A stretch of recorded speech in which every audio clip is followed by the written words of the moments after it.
Hello, अस्सलाम वालेकुम। इस टॉपिक में हम लोग आस्क और बिड प्राइसिंग के बारे में पढ़ेंगे कि बिड प्राइस क्या होती है और आस्क प्राइस क्या होती है। ठीक है। पहले मैं आपको इनकी डेफिनेशन बताऊंगा, फिर मैं आपको थोड़ा डिटेल में समझाऊंगा कि आस्क और बिड प्राइसिंग क्या होती है। मैं आपको थोड़ा विजुअली चार्ट के थ्रू समझाऊंगा, ठीक है, ड्रॉ करके। सही है। तो बिड प्राइस जो है, bid price is the highest price a trader is prepared to open a long और buy position on an asset. मतलब ये है कि बिड प्राइस वो प्राइस होती है जो कि एक बायर आसानी पे कर सकता है। एक ऐसी हाईएस्ट प्राइस, एक बिल्कुल समझे कि एक ऐसी हाईएस्ट प्राइस जो जो कि बायर खुशी खुशी पे कर सकता है अपनी बाय या लॉन्ग पोजीशन को ओपन करने के लिए किसी भी एसेट में। इसी तरह जो आस्क प्राइस है, आस्क प्राइस सबसे कम से कम प्राइस जो है, जो कि जिस पे सेलर आमादा हो जाता है या फिर राजी हो जाता है किसी भी एसेट को सेल करने के लिए, उसको आस्क प्राइस बोलते हैं। तो बिड प्राइस निकला है बिडर से। बिडर्स का मतलब बायर्स के बायर्स कितनी ज्यादा से ज्यादा प्राइस जो है या कितनी ज्यादा से ज्यादा कीमत जो है वो दे सकते हैं किसी भी एसेट में लॉन्ग या बाय पोजीशन को ओपन करने के लिए, खोलने के लिए। ठीक है। आस्क प्राइस जो है वो टाई अप होता है या वो जुड़ा हुआ है सेलर के साथ। तो आस्क प्राइस वो होती है कि वो कम से कम प्राइस होती है जो जो कि सेलर एक्सेप्ट करता है कि इस प्राइस पे वो अपने जो भी प्रोडक्ट है या जो भी एसेट है उसको वो सेल कर सकता है, उस पे वो राजी हो जाता है। इसको हम बोलते हैं आस्क और बिड प्राइस। ठीक है, यहां तक कॉन्सेप्ट क्लियर है? आप डेफिनेशन को 2 से 3 बार पढ़ेंगे तो आपको चीजें समझ में आ जाएंगी। ठीक है। अब हम जाते हैं थोड़ा थोड़ा एक सिनेरियो बताते हैं। ये हमारे पास करंट प्राइस है। ठीक है, ये हमारे पास करंट प्राइस है। ये वाली जो है यहां पर, ये वाली प्राइस जो है, ये समझें कि हमारे पास बिड प्राइस है, क्योंकि ये हाईएस्ट प्राइस है जो कि बायर राजी होता है पे करने के लिए। ठीक है, ये बिड प्राइस है। और ये वाली जो है ये है आस्क प्राइस। ये वो प्राइस है जिस पे सेलर एग्री करता है, सबसे छोटी छोटी कीमत जिस पे सेलर एग्री करता है किसी भी एसेट को सेल करने के लिए। ठीक है। तो जो हमें ब्रोकर में दिखता है ना, वो तो हमें खाली एक करंट प्राइस दिखता है, लेकिन करंट प्राइस के भी हमारे पास बिड और आस्क प्राइस होते हैं जो कि हमें ब्रोकर के प्लेटफॉर्म पे नहीं दिख रहे होते। वो बैक एंड सर्वर पे काम कर रही होती हैं ये। ठीक है। तो यहाँ पे जो ब्रोकर जो हमें देता है ना करंट प्राइस, वो आस्क और बिड प्राइस का एवरेज प्राइस देता है। क्या देता है? Average price. कि आस्क और बिड प्राइस का जो भी एवरेज प्राइस है उसको देता है। जो हम सपोज कर लेते हैं आस्क प्राइस जो है वो हमारे पास 299 है। ठीक है, 299 आस्क प्राइस है। और बिड प्राइस जो है हमारे पास वो है 3000, 3000। और 3001। तो जो ब्रोकर हमें जो प्राइस दिखाएगा अपने प्लेटफॉर्म पे, वो दिखाएगा इनका एवरेज जो कि 3000 है। ठीक है। हमें जो प्राइस प्लेटफॉर्म पे दिखेगी, अपने ट्रेडिंग प्लेटफॉर्म पे दिखेगी, वो एवरेज प्राइस दिखेगी, बिड और आस्क प्राइस नहीं दिखेंगी। ठीक है ना। लेकिन बिड और आस्क प्राइस जो है वो बैकएंड सर्वर पे काम कर रही होती है। ठीक है।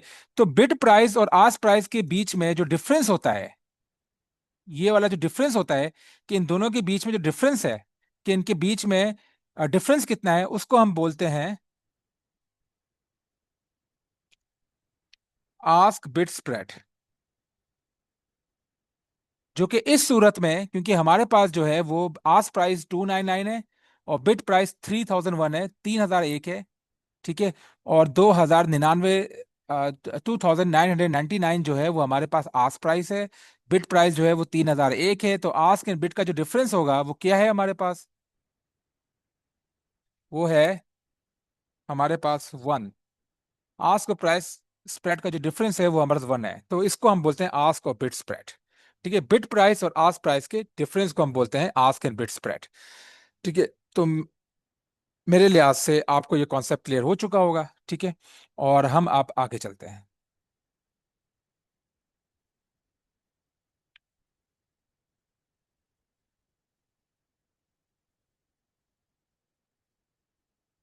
अब हम आते हैं डेप्थ ऑफ मार्केट में।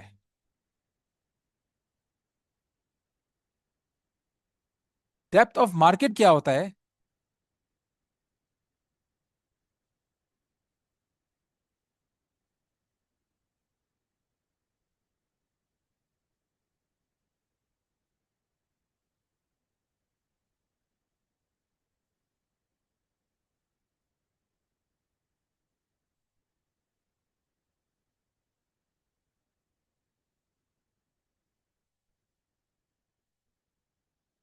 ठीक है, volume and quantity of buy and sell orders at different price level.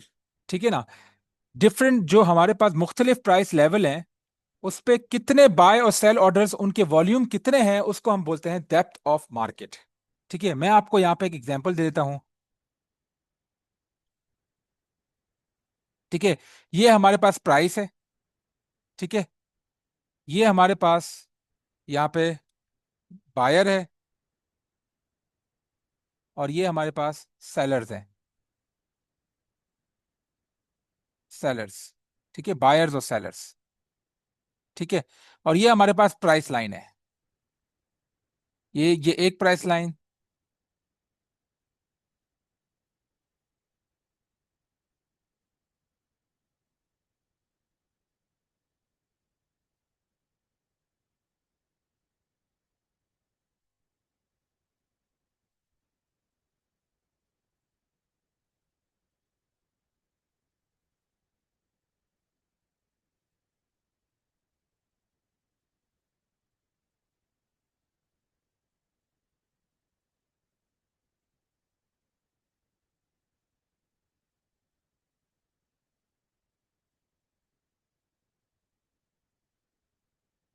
ठीक है, ये हमारे पास तीन प्राइस लेवल्स हैं, हम इन प्राइस लेवल के नाम दे देते हैं यहाँ पर। ठीक है, ये वाला जो प्राइस लेवल है, इसको हम बोल देते हैं 3000। ये प्राइस लेवल है हमारे पास। ये वाला जो प्राइस लेवल है, ये है हमारे पास 2000। और ये वाला जो प्राइस लेवल है हमारे पास, वो है 1000। ठीक है, तो 3000, 2000, 1000 हम इसको यहाँ भी लिख देते हैं। 3000,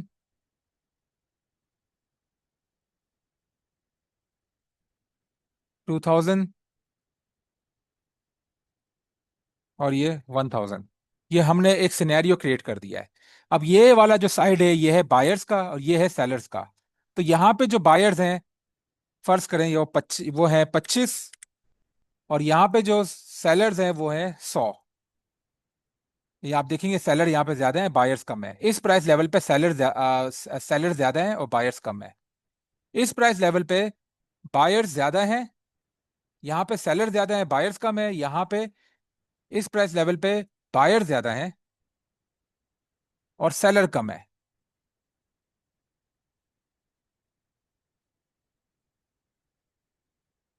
ठीक है, और इस प्राइस लेवल पे, जो जो कि 1000 वाली प्राइस लेवल है, उस पे बायर और सेलर दोनों सेम है।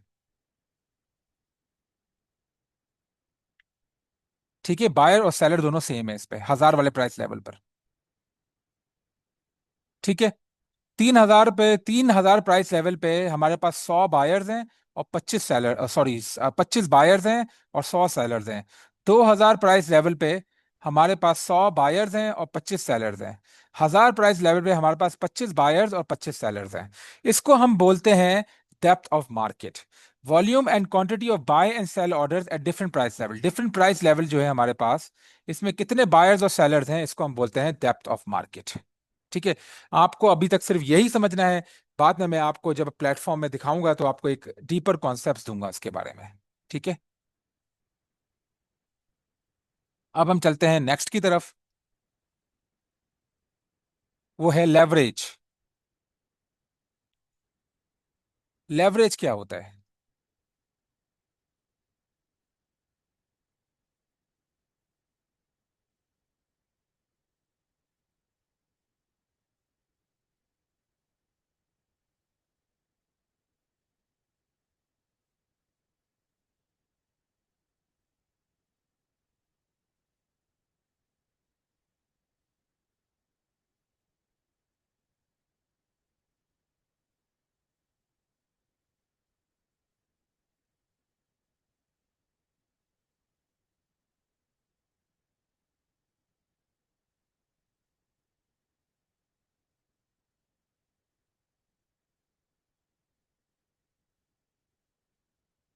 लेवरेज जो है वो एक टेम्पररी लोन होता है जो आप ब्रोकर से लेते हो, ताकि आपका जो कैपिटल है उस पे एक्स्ट्रा कैपिटल लाया जाए।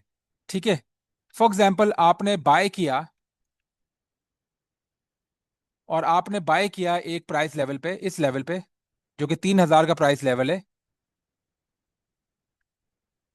और आपने यहां पर जो अपना क्वांटिटी जो आपने अपने पैसे लगाए वो है, आपने लगाए $25। $25। ठीक है। और आपने ब्रोकर से लोन लिया।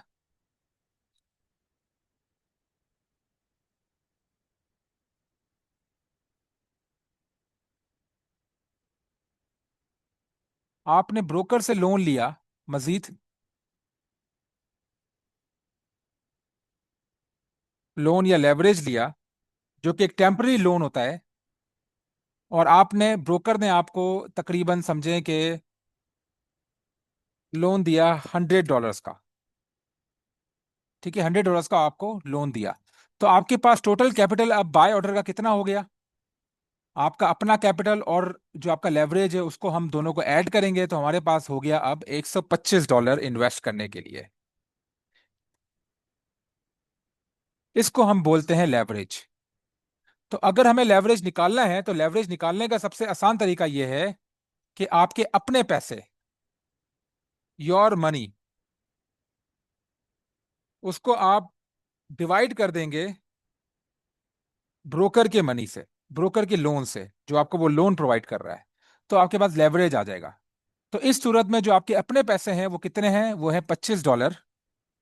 अब $25 को डिवाइड करोगे, जो आपने जो आपको ब्रोकर ने लोन दिया है वो है $100 का। तो आपके पास लेवरेज कितना आ जाएगा? 1:4। 1:4 जो है वो आपका लेवरेज आ जाएगा। ठीक है, लेवरेज है। इसी तरह अगर ब्रोकर ने आपको, अगर आपके अपने पैसे हैं वो हैं $100, और ब्रोकर से आपने लोन लिया है $1,000 का, तो लेवरेज आपके पास कितना आ जाएगा? 1:10।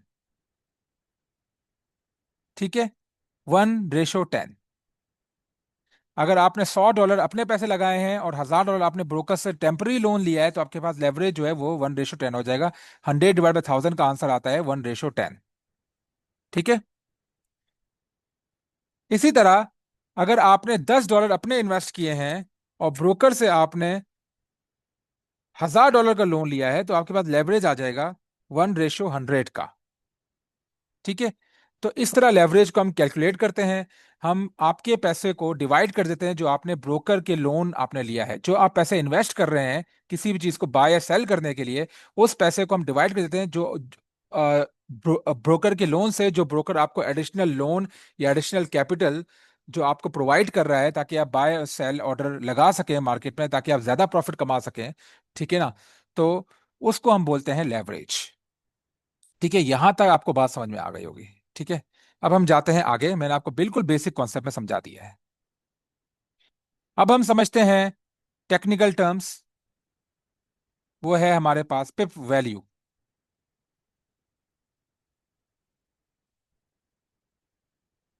पिप वैल्यू, पिप वैल्यू क्या होती है?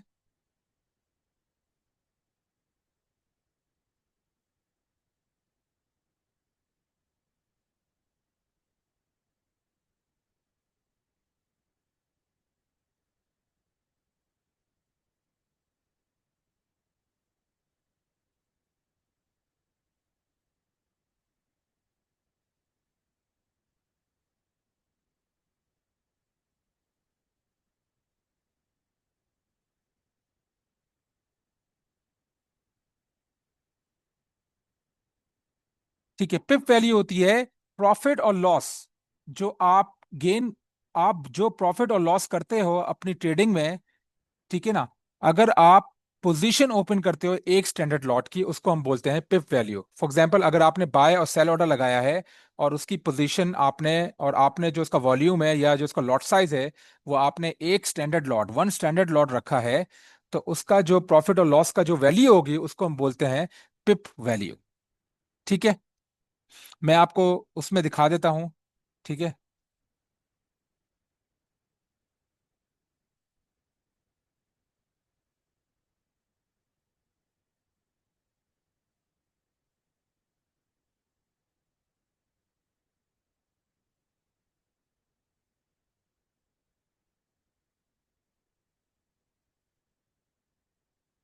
आप अगर गूगल में जाएंगे तो यहाँ पे लिखेंगे pip values of major FX pairs, आप गूगल में ये लिखेंगे तो आपके पास ये गूगल में कुछ चीज़ें आ जाएंगी। और यहाँ पे जैसे ये बेक्सिया मार्केट की वेबसाइट है, यहाँ पे पिप वैल्यू का जिक्र है। आप यहाँ पे जाएंगे तो आप यहाँ पे पिप वैल्यू देख सकते हैं। ठीक है, ये चेक करें। अगर आप ऑस्ट्रेलियन डॉलर कैट पे, एयूडी सीएडी पे अगर आप एक स्टैंडर्ड लॉट की पोजीशन खोलते हैं तो आपको $10 का प्रॉफिट होगा, 10 कैनेडियन डॉलर का प्रॉफिट होगा अगर प्राइस आपके फेवर पे जाती है। अगर प्राइस आपके अगेंस्ट जाती है तो आपको 10 कैनेडियन डॉलर का लॉस होगा। इसी तरह अगर आप ऑस्ट्रेलियन डॉलर सीएचएफ पे अगर आप एक स्टैंडर्ड लॉट की पोजीशन खोलते हैं तो आपको, अगर प्राइस आपके फेवर पे जाएगी तो आपको 10 सीएचएफ का प्रॉफिट होगा। अगर प्राइस आपके अगेंस्ट जाएगी तो आपको 10 सीएचएफ का लॉस होगा। इसी तरह अगर आप ऑस्ट्रेलियन डॉलर जेपीवाई पे इन्वेस्ट करते हैं या ट्रेड करते हैं और उस पर आप वन स्टैंडर्ड लॉट की पोजीशन खोलते हैं, बाय या सेल ऑर्डर लगाते हैं, तो अगर प्राइस आपके फेवर पे जाएगी तो आपको 1000 जेपीवाई जैपनीज येन का प्रॉफिट होगा। अगर प्राइस आपके अगेंस्ट जाएगी तो आपको 1000 जैपनीज येन का लॉस होगा। इसको हम बोलते हैं पिप वैल्यू। ठीक है। एक बात आपने नोटिस की होगी कि पिप वैल्यू की जो करेंसी है, ये करेंसी चेक करें, वो कोड करेंसी पे ही उसको मेजर किया जाता है। जैसे ऑस्ट्रेलियन डॉलर और हमारे पास कैनेडियन डॉलर्स है। ठीक है, मैं आपको अभी दिखा देता हूं यहां से।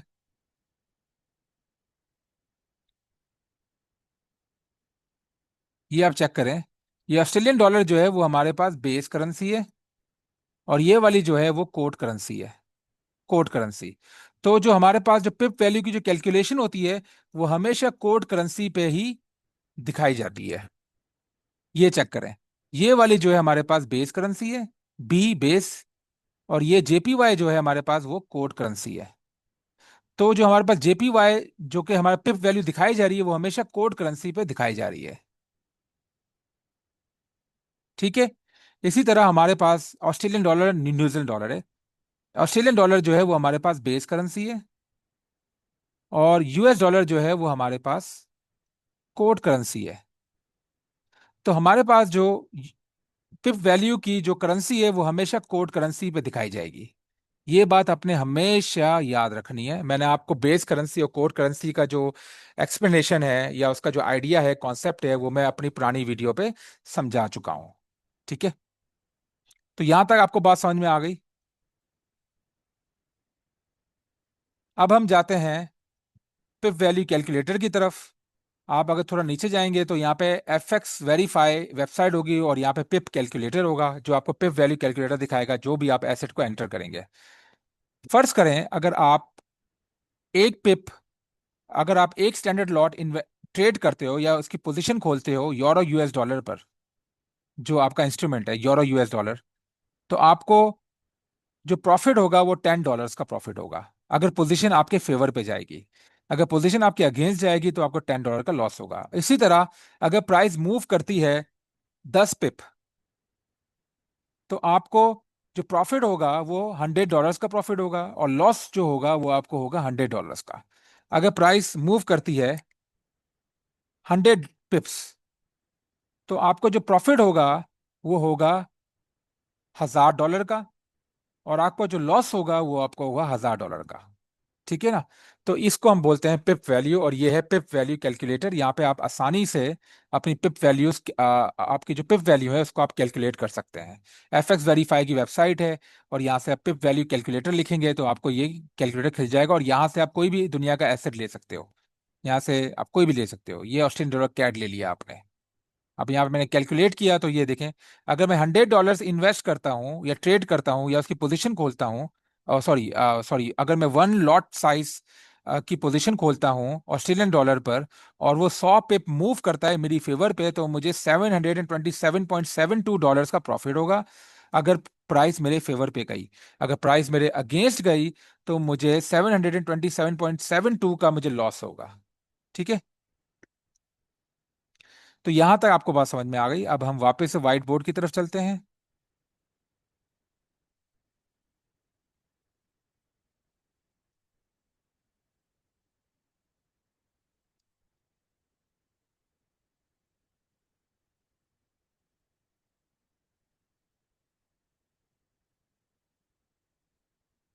तो मेरे लिहाज से आपको पिप वैल्यू का अब आइडिया हो गया होगा। ठीक है।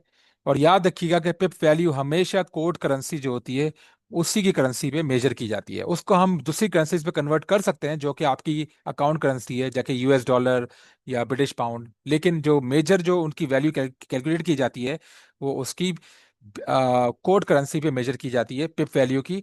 उसकी बेस करेंसी पे मेजर नहीं की जाती। ये बात आपने हमेशा याद रखनी है। ठीक है। अब मैं आपको बताऊंगा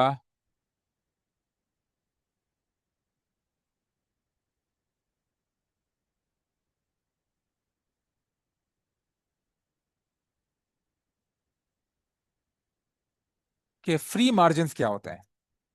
फ्री मार्जिन क्या होते हैं? फ्री मार्जिन का मतलब ये,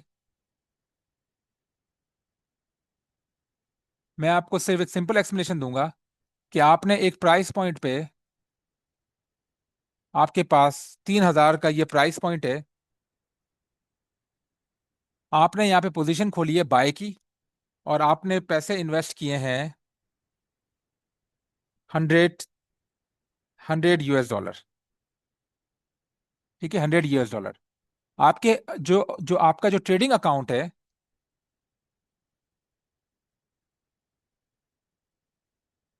उसका जो कैपिटल है आपके पास वो है 200 US डॉलर।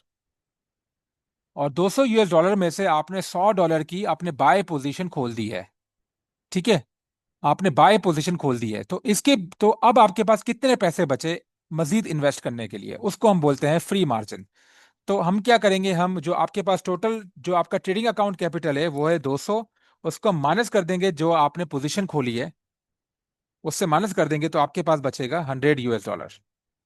तो आपका जो फ्री मार्जिन होगा वो 100 US डॉलर होगा। इसी तरह अगर आपके पास 300 US डॉलर है और आपने 100 US डॉलर आप आपने इन्वेस्ट कर दिए हैं या उसकी बाय और सेल पोजीशन खोल दी है, तो आपने क्या करना है कि आपने अपने ट्रेडिंग अकाउंट के कैपिटल को माइनस कर देना है जो आपने ओपन पोजीशन खोली है।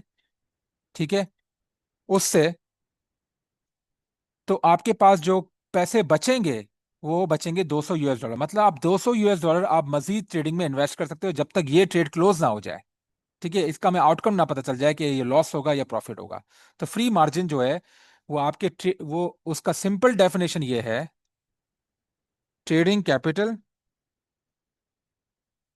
Minus investment account.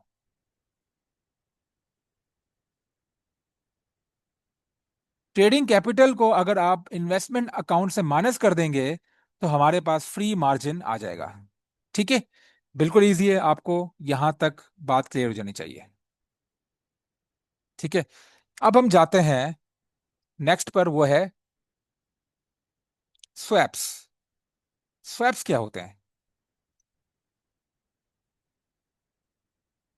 Swaps swaps जो होते हैं उसकी डेफिनेशन ये है,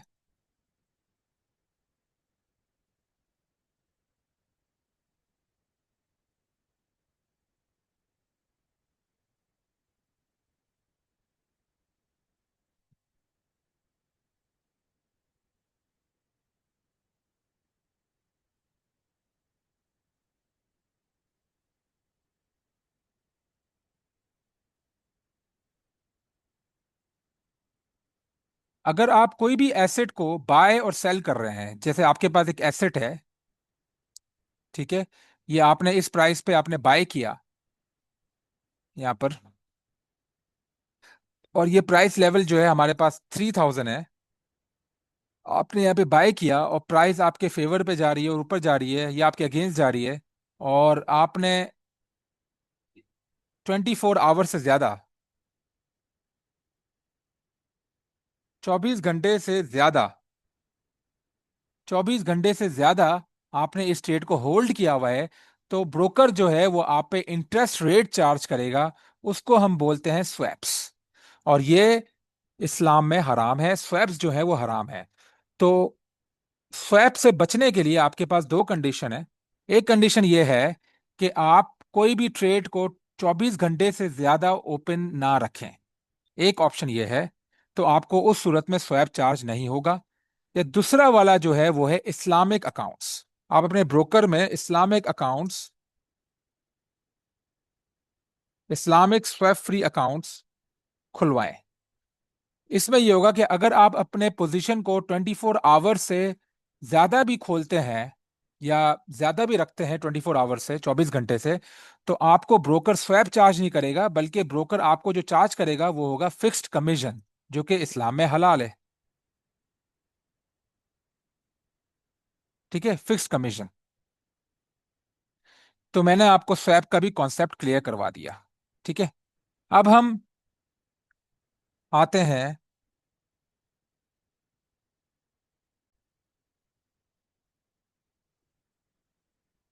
अब हम डिस्कस करेंगे कि कमीशंस क्या होते हैं।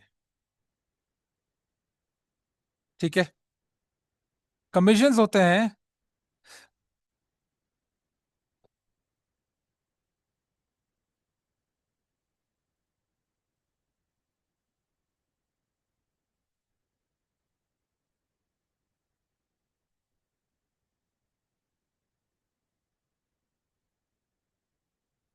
कमीशन होते हैं हमारे पास के ब्रोकर जो पैसे चार्ज करता है आपको मार्केट में ओपन या सेल पोजीशन को ओपन करने में, जो आप बाय और या फिर सेल पोजीशन जो आप ओपन करते हैं, उस पे ब्रोकर आपको एक कमीशन पास चार्ज करता है।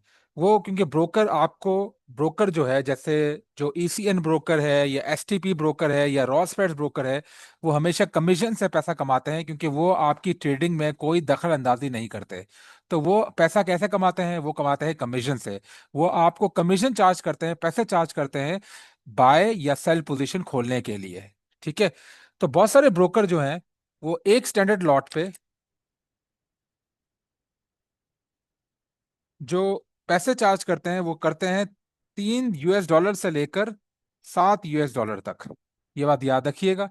ठीक है। और ये जो प्राइस है ये ब्रोकर टू ब्रोकर डिपेंड करती है। कुछ ब्रोकर जो है वो $4 चार्ज करते हैं वन स्टैंडर्ड लॉट पे, कुछ $6 चार्ज करते हैं, कुछ 7। ठीक है ना, कुछ 3। इस तरह का हर ब्रोकर का जो कमीशन है वो डिफरेंट होता है। ठीक है।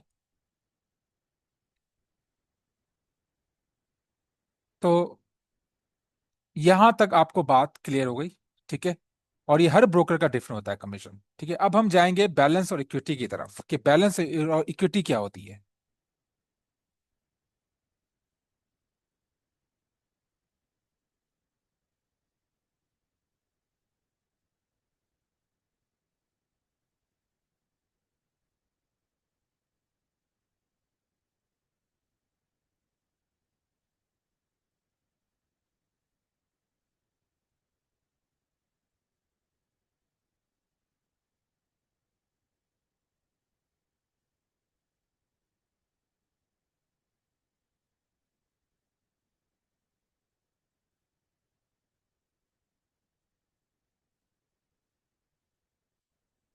ठीक है। बैलेंस जो होता है वो आपका ट्रेडिंग कैपिटल होता है।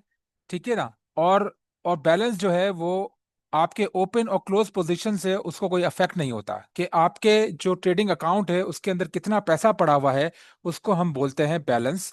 और वो अगर पोजीशन ओपन हुई हुई है, ट्रेड खुली हुई है, उसमें प्रॉफिट और लॉस हो रहा है, ठीक है ना, या फिर पोजीशन बंद है और आपका अकाउंट बिल्कुल एक समझे कि एक आपका स्टॉप पे पड़ा हुआ है, अकाउंट आप यूज नहीं कर रहे हो, सिर्फ देख रहे हो अपने अकाउंट को और उसमें पैसा कितना पड़ा हुआ है। ठीक है, पोजीशन क्लोज है। तो जो कैपिटल, जो अमाउंट आपको शो हो रहा होता है, जो आपका ट्रेडिंग कैपिटल होता है, उसको हम बोलते हैं बैलेंस। ठीक है। इक्विटी जो है वो थोड़ी अलग होती है।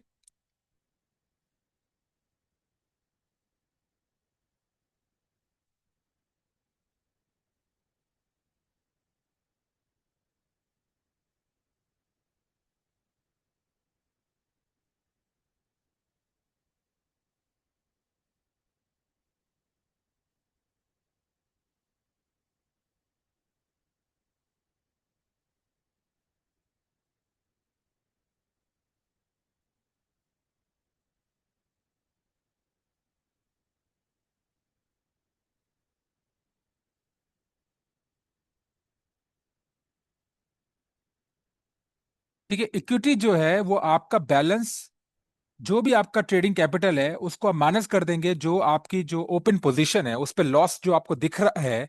ठीक है ना, तो वो जो आप माइनस कर देंगे तो वो इक्विटी होगी, या फिर जो भी आपका बैलेंस है और आपका जो ओपन पोजीशन है उस पे जो भी प्रॉफिट है उन दोनों को हम ऐड कर देंगे। जो आपको स्क्रीन में दिख रहा होगा कि भाई करंट पोजीशन पे कितना आपका, अगर आप ये ट्रेड क्लोज करते हो तो आपको कितना लॉस होगा, अगर आप पोजीशन ओपन करते हो तो आपको कितना प्रॉफिट होगा, और उसको आप प्लस या माइनस करते हो अपने बैलेंस के साथ, उसको हम बोलते हैं इक्विटी। ठीक है। मैं आपको एक मिसाल देता हूं। अब आपके पास, आपने यहां पर, ये आपके पास प्राइस लेवल है 3,000। ठीक है। और यहां पे आपने लगाया बाय ऑर्डर, आपने यहाँ पे बाय ऑर्डर प्लेस किया इस प्राइस पर, और प्राइस जो है वो आपके ऊपर फेवर पे जा रही है। ठीक है। वो आपके फेवर पे जा रही है, और जो आपका जो प्रॉफिट है इस ओपन पोजीशन पे, ओपन पोजीशन प्रॉफिट, वो है आपका $200। ठीक है। और आपका जो बैलेंस है अकाउंट का,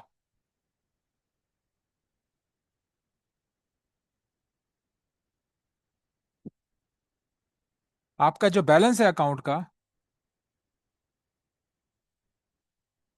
वो है $1,000। आपका $1,000 अकाउंट में आपके पड़े हुए हैं, ट्रेडिंग अकाउंट में। आपने बाय किया और आपको $200 का प्रॉफिट हुआ, लेकिन आपने अभी तक ये पोजीशन क्लोज नहीं की। तो आपकी इक्विटी कितनी होगी? हम बैलेंस को ऐड कर देंगे, जो बैलेंस है हमारे पास 1,000 है, उसको हम ऐड कर देंगे प्रॉफिट से। जो आपका प्रॉफिट हुआ है ओपन पोजीशन पे, वो होगी आपकी इक्विटी। और ये बनती है हमारे पास $1,200, $1,200। तो आपका बैलेंस जो है, जो आपको ट्रेडिंग अकाउंट में शो हो रहा होगा, वो $1,000 ही शो हो रहा होगा, लेकिन इक्विटी आपकी $1,200 आपकी शो होगी, जब तक ये पोजीशन आप क्लोज ना कर दो। अब सपोज करें आपने यहां पर $1,200 का प्रॉफिट बना के ये पोजीशन यहाँ पे क्लोज कर दी। ये पोजीशन आपने यहाँ पे क्लोज कर दिया, तो यहाँ पे जो आपका बैलेंस होगा वो कितना हो जाएगा? वो बैलेंस आपका हो जाएगा अब $1,200, क्योंकि आपको $200 का प्रॉफिट हुआ है, और इक्विटी भी आपकी $1,200 हो जाएगी। ठीक है।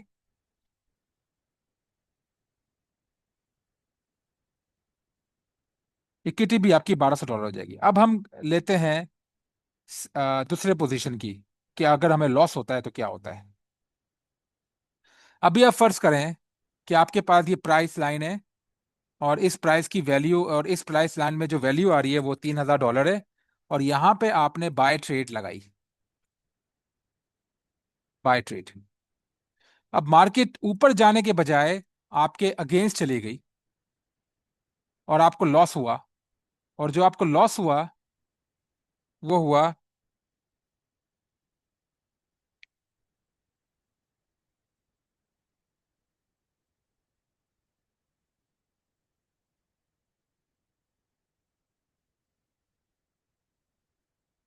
$200 का आपको लॉस हुआ ओपन पोजीशन पर।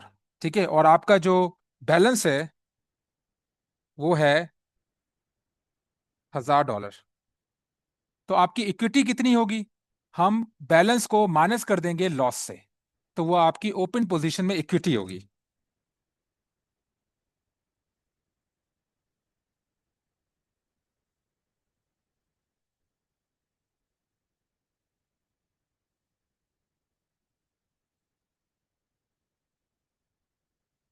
ठीक है।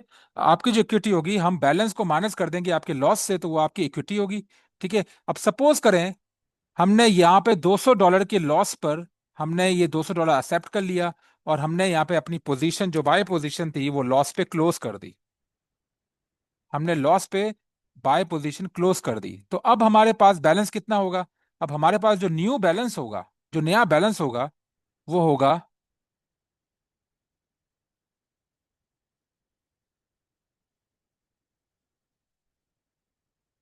$800 का, जो हमारा ट्रेडिंग कैपिटल है।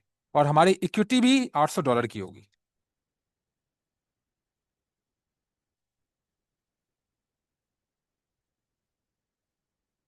ठीक है। तो आई होप आपको बैलेंस और इक्विटी का भी कॉन्सेप्ट समझ में आ गया है। इस वीडियो को हम यहीं पे एंड करते हैं। अब हम नेक्स्ट कॉन्सेप्ट्स की तरफ जाएंगे और उसको मजीद डिटेल में समझेंगे। Introduction of forex trade, sorry, introduction of trading 101 को हम और डिटेल में पढ़ेंगे।